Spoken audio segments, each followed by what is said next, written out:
Okay sir.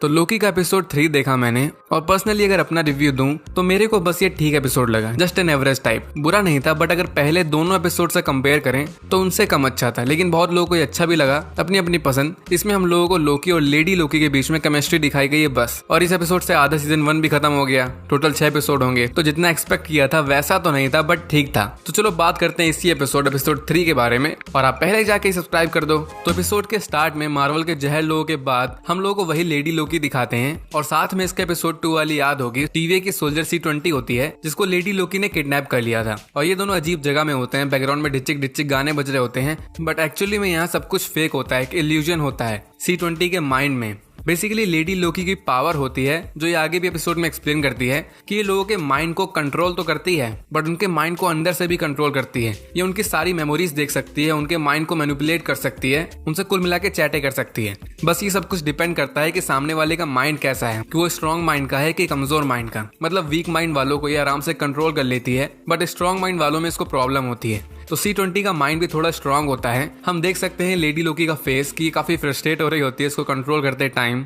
But ये उससे information निकलवा ही लेती है, क्योंकि एपिसोड 2 में हमें दिखाया गया था कि C-20 के हिसाब से इसने सब कुछ बता दिया था लेडी लोकी को कि टाइम कीपर्स कहाँ हैं, उनसे कैसे मिल सकते हैं। बट यहाँ पर फिलहाल अपने को ये सीक्रेट नहीं बताते, ऑब्वियसली सस्पेंस नाम की भी कोई चीज होती है। बट C-20 एक एलिवेटर के बारे में बताती है, गोल्ड एलिवेटर, जो हम लोग को शायद पहले दिखाया गया है। तो फिर यहीं से डायरेक्ट टेम्पेड वाले डिवाइस का यूज करके लेडी लोकी टीवी में आती है उसी गोल्ड एलिवेटर के लिए। और याद होगा लास्ट एपिसोड से यहाँ पर हुड़दंग मची होती है, सभी लोग उन टाइमलाइंस में जा रहे होते हैं जिसकी लंका लगा दी थी इसी लेडी लोकी ने। तो पहले ये टीवी में आती है, सोल्जर्स को मारती है, और इसकी पावर्स यहाँ काम नहीं करती, क्योंकि ये पहले ही बताया गया है कि टीवी में किसी भी तरह की जादुई शक्तियां काम नहीं करती। और फिर लोकी भी इसके पीछे पीछे आता है इसको रोकने के लिए। इनकी फाइट होती है और फाइट के बीच में हम बैकग्राउंड्स में टाइम कीपर्स के फेस देख सकते हैं, बट एक टाइम कीपर का फेस डिट्टो लग रहा होता है कैंग द कॉन्करर से। रूमर्स के हिसाब से MCU का अगला थैनोस है, और साथ ही में इस सीरीज का विलन भी है। रूमर्स है, कंफर्म नहीं है, but let's see. Now Loki fight के बीच में उसी टेम्पेड का यूज करके किसी और जगह में टाइम ट्रेवल करके आ जाता है लेडी लोकी के साथ। ये दोनों पहले मियां बीवी जैसे लड़ते हैं कि तुम मेरे रास्ते में आ रहे हो, नहीं तुम मेरे रास्ते में आ रहे हो। और लेडी लोकी टेम्पेड का यूज करती है, बट उसकी बैटरी खत्म हो जाती है, वो वर्क नहीं करता, और ये अगेन फाइट करते हैं, बट लोकी मैजिक से उस टेम्पेड को छुपा लेता है। और फिर इन दोनों को रियलाइज होता है कि ये है 2077 में एक लेमेंटिस 1 नेम के प्लेनेट पे ये एक मून होता है, और इनके ऊपर मतलब इसी चांद के ऊपर एक पूरा दूसरा प्लेनेट आके टकराने वाला होता है। लेडी लोकी के हिसाब से ये इतिहास की सबसे बड़ी एपोकलिप्स होती है, जो फिलहाल के लिए टेम्पेड में सेव होती है, इसीलिए इनको भागना पड़ता है अपनी जान बचाने के लिए। और लेडी लोकी ट्राई करती है अपनी पावर्स का यूज करके कि लोकी के माइंड को कंट्रोल कर लें, बट लोकी के हिसाब से इसका माइंड बहुत स्ट्रांग होता है एज कम्पेयर टू लेडी लोकी, इसीलिए वो ऐसा कर नहीं पाती। और यहाँ इनके बीच काफी नजदीकियां बनती हुई। अब लोकी ने टेम्पेड छुपा लिया होता है, तो लेडी लोकी उसको मार नहीं सकती। अब इनको साथ में एक टीम की तरह आना ही पड़ता है, वरना दोनों बेचारे इसी चांद पे दबके मर जाएंगे। तो अब ये किसी तरह उस टेम्पेड को चार्ज करने का तरीका ढूंढने के लिए निकलते हैं, और रास्ते में फाइनली लेडी लोकी इसको अपना रियल नेम बताती है, सिल्वी। और थ्रू आउट द एपिसोड ये कई बार बोलती है कि इसको लोकी मत बुलाओ, ये लोकी नहीं है। तो अब यहाँ पर वो रूमर शायद सही हो सकता है कि ये सिल्वी सच में लेडी लोकी नहीं है, बल्कि मार्वल कॉमिक्स की एक और कैरेक्टर है, एन्चेंट्रेस। इसकी पावर्स भी उससे सिमिलर्स हैं, और कॉमिक्स में भी एन्चेंट्रेस सिल्वी नेम से जानी जाती है, वही उसका रियल नेम होता है। सो ये थ्योरी 90% पॉसिबल हो सकती है, आगे पता चल जाएगा। मीनवाइल यहाँ से एपिसोड मुझे थोड़ा बोरिंग लगने लगता है, क्योंकि अब हमें बस इन दोनों की मतलब लोकी और सिल्वी की इन्हीं की केमिस्ट्री दिखाई गई है। ये पहले एक लेडी के पास जाते हैं, 1 बाय 1 करके दोनों पे ले जाते हैं, और फिर उसी लेडी से इनको एक आर्क के बारे में पता चलता है, एक रॉकेट जो यहाँ के मतलब इस प्लेनेट के नॉर्मल लोगों को एक दूसरे प्लेनेट में ले जा रहा होता है।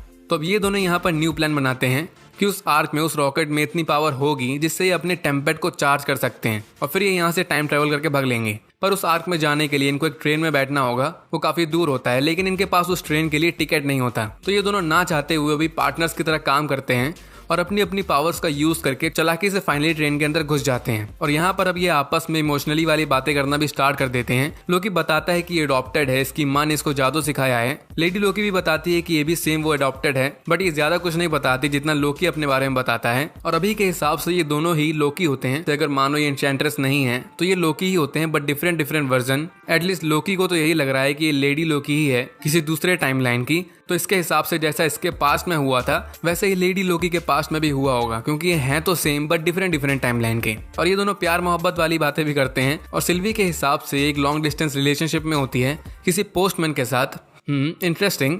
और ये लोकी से भी पूछती है कि क्या तुम्हारा किसी से चक्कर चल रहा है कि नहीं, किसी प्रिंसेस से या फिर किसी प्रिंस से। तो इसका रिप्लाई लोकी देता है कि शायद दोनों। Even more interesting. तो अपना गॉड ऑफ मिस्चिफ शायद बाइसेक्सुअल हो सकता है अगर इसको कोई प्रिंस पसंद है तो। खैर, लोकी चाचा फिर यहाँ थोड़ी पीपा के टल्ली हो जाते हैं और डांस वगैरह करने लगते हैं, गाना गाने लगते हैं। इसी वजह से गार्ड्स को इस पर शक हो जाता है और वो लोकी को ट्रेन से बाहर फेंक देते हैं। सो सिल्वी को भी इसके पीछे पीछे जाना पड़ता है क्योंकि टेम्पेड था उसके पास। लेकिन लोकी दिखाता है कि गलती से टेम्पेड अब पूरी तरह टूट गया होता है, अब वो किसी काम का नहीं है। तो पहले इनका प्लान था कि आर्क वाली रॉकेट में जाके टेम्पेड को चार्ज कर लेंगे और यहाँ से निकल लेंगे, बट अब टेम्पेड ही टूट गया होता है, मतलब इनके प्लान के तो लग गए। सो अब लोकी न्यू आइडिया देता है, न्यू प्लान बनाता है कि ये दोनों उस आर्क को ही जाके हाईजैक कर लेंगे और इस प्लेनेट से सही सलामत निकल जाएंगे उसी रॉकेट का यूज करके, और इनकी जान बच जाएगी क्योंकि अगर ये यहाँ से नहीं निकले तो थोड़ी देर में पूरा चांद उड़ जाएगा। तो ये दोनों उस आर्क में जाने के लिए निकलते हैं और रास्ते में सिल्वी यहाँ लोकी के सामने एक दिल दहला देने वाला राज खोलती है। ये बताती है कि उसी C-20 के माइंड में जब ये घुसी थी तो उसके माइंड में सब कुछ धुंधला था। इसको C-20 की वो यादें निकालनी पड़ी जब उसने टीवीए ज्वाइन भी नहीं किया था, उसकी नॉर्मल लाइफ की यादें। और यहाँ पर टीवीए में हम लोगों को पहले बताया गया था कि टीवीए के जितने भी वर्कर्स या सोल्जर्स हैं उन सबको टाइम कीपर्स ने खुद बनाया है, खुद क्रिएट किया है। तो अब पता चलता है कि वो सब कुछ झूठ होता है, वो सोल्जर्स वगैरह सब वेरिएंट होते हैं, जैसे ये लोकी और सिल्वी ये दोनों हैं सेम। बस उन सभी सोल्जर्स की पुरानी यादें मिटा दी जाती हैं ताकि उनको कुछ याद ना हो अपनी ओल्ड लाइफ के बारे में और वो अपने आप को टीवीए का ही एक हिस्सा समझे। तो इसके पहले वाली एपिसोड की वो कन्वर्सेशन याद होगी आपको मोबियस और लोकी के बीच, जिसमें मोबियस भी ऐसी ही बातें कर रहा था कि टीवीए ही है उसके लिए जो है, वो और कुछ नहीं जानता, वो यहीं पैदा हुआ था यहीं मर जाएगा। और उसको जेट्स किंग बहुत पसंद थी, तो वो शायद उसकी पास्ट की फेवरेट मेमोरी होगी या फिर वो जेट्स किंग ही करता होगा अपनी पास्ट लाइफ में, इसलिए उसको वो अच्छी लगती है। बट उसकी याददाश्त मिटा दी होती है टीवीए ने, इसलिए उसको कुछ याद नहीं होता। तो यहाँ खुलता है टीवीए का पहला डार्क सीक्रेट। अभी आगे शायद और भी खोलेंगे आई गेस। नाउ ये दोनों उस जगह पहुंचते हैं जहाँ रॉकेट होता है। अगेन लोकी अपनी जहर वाली पावर्स यूज करता है, पता नहीं ये सब छुपा के काहे रखता था। बट वो आर्क, वो रॉकेट जिनको ये दोनों हाईजैक करने वाले थे, वो इनके सामने ही पूरा ब्लास्ट हो जाता है, मतलब इनके सेकंड प्लान के भी लग गए। और एज यूजुअल एपिसोड इसी पॉइंट में खत्म हो जाता है। बैठो 7 दिन अब। तो अब इस एपिसोड में मेरे हिसाब से हम लोगों को बस इन दोनों की, मतलब लोकी और सिल्वी की, इनकी केमिस्ट्री बनते हुए दिखाया गया है कि ये कैसे पहले एक दूसरे के एनिमी होते थे, फिर साथ में एक टीम की तरह दूसरों से लड़ते थे। इन्होंने एक दूसरे की जान बचाई होती है, सेल्फिशली सही बट बचाई होती है।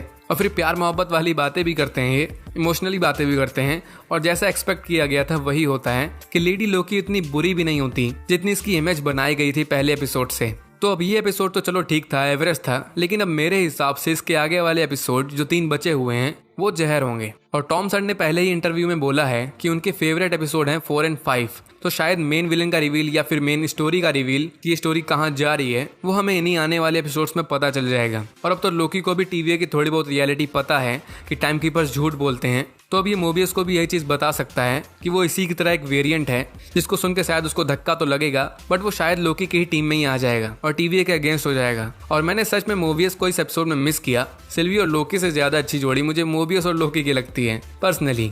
खैर, इस एपिसोड में ज्यादा कुछ था नहीं, सो इसीलिए वीडियो यहीं एंड होती है। अपने थॉट्स और अपने ज्ञान की बारिश कमेंट बॉक्स में जरूर करना, फ्री है। और बिना शर्माए सब्सक्राइब भी कर देना यार, वो भी फ्री ही है। सो मिलते हैं नेक्स्ट वीडियो में, तब तक के लिए स्टे ट्यून्ड।